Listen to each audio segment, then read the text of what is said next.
2017 का तसलसल रहता ना तो ये G20 पाकिस्तान में होता है। यहाँ हमारा अपना G20 मुल्क G20 का इजलास एक न एक दिन बहुत जल्दी बल्कि हो चुका होता या होने वाला होता।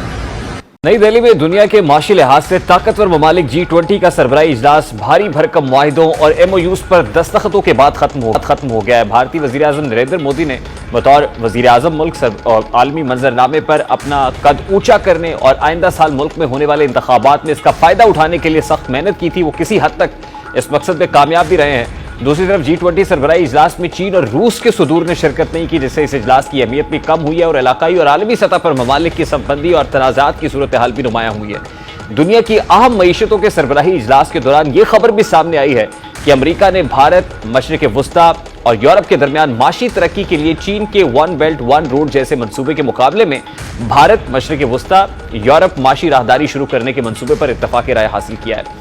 मुतअद्दिद ममालिक ने इस हवाले से एक मेमोरेंडम ऑफ अंडरस्टैंडिंग यानी MOU पर दस्तखत भी किए हैं और अमरीका चाहता है कि इस मंसूबे के तहत भारत, मशरिक़ वस्ता के अरब ममालिक, इसराइल और यूरोपीय ममालिक के दरमियान मवासलाती निज़ाम उस्तवार किया जाए ताकि तिजारत को फ़रोग़ दिया जा सके। अगरचे इस मंसूबे की सोच बुनियादी तौर पर चीन से मुकाबले पर उस्तवार है, लेकिन माशी कामयाबी के लिए कोई भी मंसूबा बाहमी ताउन और हमाहंगी के जरिए पाए तकमील तक पहुंच सकता है और किसी भी मंसूबे का दूसरे मंसूबे से मुकाबला नहीं बनता है। इस मुआहदे में सबसे बड़ा शराकतदारों में जो इंडिया है, यूरोपीय ममालिक हैं और सबसे बढ़कर सऊदी अरेबिया है, गल्फ रीजन है।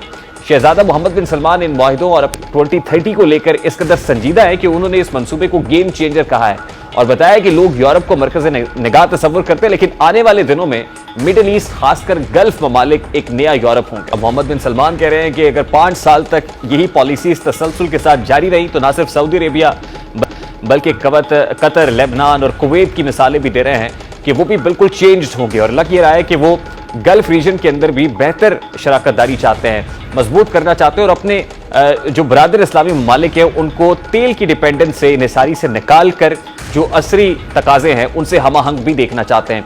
G20 कॉन्फ्रेंस में शिरकत से पहले यह ख्याल किया जा रहा था कि शहजादा मोहम्मद बिन सलमान भारत जाने से पहले कुछ देर पाकिस्तान का भी दौरा करेंगे।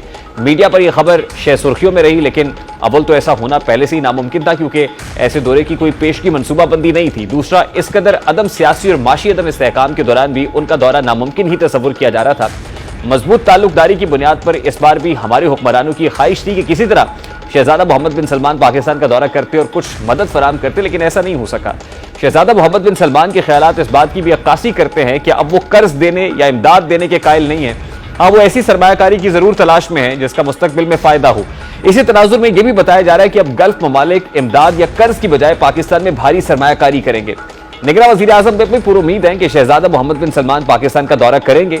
निजी टीवी को इंटरव्यू देते हुए उनका यह भी कहना था कि शहजादा सलमान अगले पाकिस्तान का दौरा करेंगे और उनका क़याम भी लंबा होगा। इस बार सऊदी अरब पाकिस्तान को कर्ज नहीं देगा बल्कि वो मुल्क में भारी इन्वेस्टमेंट्स करेगा। अब तासुर यह है कि मोहम्मद बिन सलमान लंबे दौरे के लिए पाकिस्तान पे आएंगे और अगले महीने ये दौरा जो है वो रखा जा सकता है। हो सकता है कि अगले महीने जो सऊदी क्राउन प्रिंस है वो अमाराती वफ्द के हमरा पाकिस्तान पहुंचे और सरमायाकारी में दिलचस्पी भी रखते हैं। इस हवाले से किन किन प्रोजेक्ट्स में सरमायाकारी होगी अभी कुछ वाजे नहीं है, लेकिन कभी इम्कानात ये है कि जो सऊदी अरेबिया है वो माइनिंग के अंदर दिलचस्पी रखता है और रेकोडेक जैसे मंसूबे में जो है उसकी सरमायाकारी भी एक्सपेक्टेड है।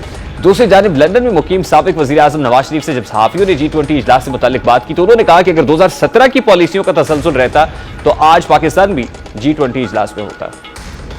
2017 का तसलसल रहता ना तो ये G20 पाकिस्तान में होता है। यहाँ हमारा अपना G20 मुल्क G20 का इजलास एक न एक दिन बहुत जल्दी बल्कि हो चुका होता या होने वाला होता। नवाज शरीफ की ये बात एक बार सच मान भी ली जाए तो ऐसा लगता है कि ये भी इंतखाबी नारे के अलावा कुछ नहीं है। और अगर इसका रैशनल अप्रोच के साथ जायजा लिया जाए तो 2017 के अंदर जो पाकिस्तान की इकोनॉमिक आउटलुक थी उसके मुताबिक जो पाकिस्तान का GDP था वो 4.7% था। उसके साथ साथ जो एक्सटर्नल डेट का जो टोटल वॉल्यूम है वो तकरीबन $91 बिलियन था और उस वक्त पाकिस्तान ग्लोबली इकोनॉमीज के अंदर दुनिया की बड़ी बड़ी मईशतों में 40वें नंबर पर था। और अगर उसी तसलसल से जारी रहता है तो पाकिस्तान शायद 40 से 38वें नंबर पे आ जाता। लेकिन G20 में दुनिया की 20 बड़ी मईशतें हैं और 1999 में कायम होने वाला ये माशी इकट्ठ उस वक्त से अनचेंज्ड है, बदला नहीं है। यानी इन 20 के अंदर इस राउंड फिगर में कोई एडिशन नहीं हुई। ये G21 नहीं हो गए बल्कि G20 है। रैशनल अप्रोच में हमें ये देखना चाहिए कि हम इस वक्त कहां पे खड़े हैं। सियासी नारे अपनी जगह पर, इलॉजिकल बातें अपनी जगह पर, लेकिन इस वक्त हमारे यहाँ जो मईशत है वो यकीनन हचकोले खा रही है। कोई पॉलिटिकल गवर्नमेंट तो नहीं है, लेकिन स्टेबिलिटी हमें चाहिए है। भारत चांद को सर कर रहा है, चांद पे पहुंच गया है, की गहराइयों में भी पहुंच रहा है, जबकि पाकिस्तान में आज भी 75 बरस के बाद वही पुराने मसाइल जो कि तू बरकरार है।